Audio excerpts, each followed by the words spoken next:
Adirondack Club athletes, it's Colin again, bringing you your coach's corner. This week, we're going to talk about 5 ways to maximize your summer so that you can be ready to dominate this fall. Um, so the big things we love as coaches is getting our athletes in for strength training. So if you are planning on just playing all summer, especially taking quite some time off from doing anything, we highly suggest you start adding in some strength training, right? We've got to have a balanced training program. If you have next level ambitions, you've got to get in the weight room because the next level, which I'm referring to as collegiate level, you're going to be playing against athletes that might be seniors in college, or if you're you may have some super seniors or some redshirt seniors that have been there for 5 years, and they have been 5 years of strength and conditioning. So if you're not ready to do it now, that this should be one way. If you're thinking of playing at the next level, you need to get in there for strength training. A lot of the performance issues we see, or if someone has got performance or they're always getting injuries, a lot of time it's strength related. Another part you want to focus on is power, right? That's that ability to move quickly and to move violently. And if you ever watch sports, the guys who move the quickest, they're able to produce a tremendous amount of power in their sport, right? And that's our jumps, that's our throws, that's working on our Olympic lifts, and that's our sprinting. And this third one is conditioning, right? We've got to be in good shape. And a lot of times what we find with our athletes is maybe they do a lot of like shuttle type drills and a lot of conditioning drills that are short and gets their heart rate up, but they never condition themselves to sprint as fast as they can and do it 3 to 5 times. So when we're looking at our conditioning, we got to make sure that we're prepared to sprint extremely fast. Because once again, like we talked about, the athletes we notice on the field are the fastest athletes that are just blowing by people. And sprinting is a great way. You don't have to get get on the line and do 20, 40-yard sprints. That's not what we're asking you to do. We're asking you to do a 10 to 20-yard sprint as fast as you can to get you conditioned to moving at maximum speed.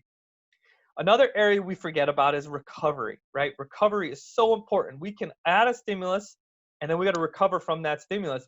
And these last two items are probably the ones that our athletes do the least. And I think it's some of the stuff that's most impactful, especially for you athletes that are out there playing in games all weekend, and we're playing in multiple sports in one day, is recovery.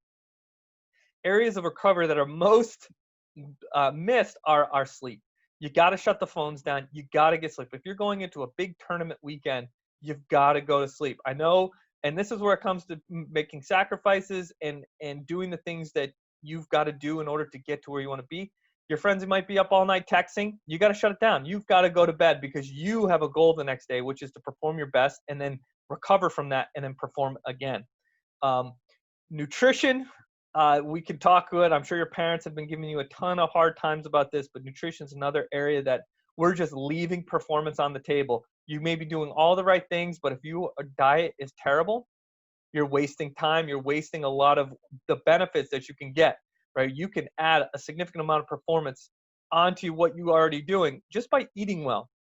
That means eating 3 meals a day, chicken, vegetables, getting it all in, carbs. You got to get it all in, healthy food. We like to tell our athletes is to eat like an adult. If you're sitting there eating like a toddler where you're eating all these snacks and they're all sugary cereals and all that stuff, that is not what performance is built off of.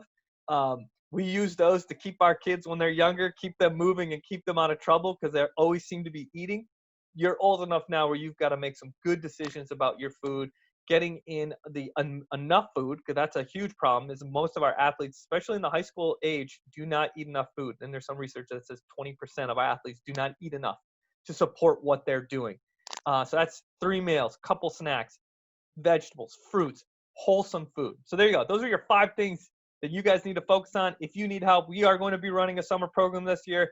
We're just waiting for the state to let us open to do our thing, and we'll be putting out more information soon. So we look forward to seeing you. Let us know if you need anything. We got a virtual training program going on. We'd love to have you. Just give me an email, and we will get you going.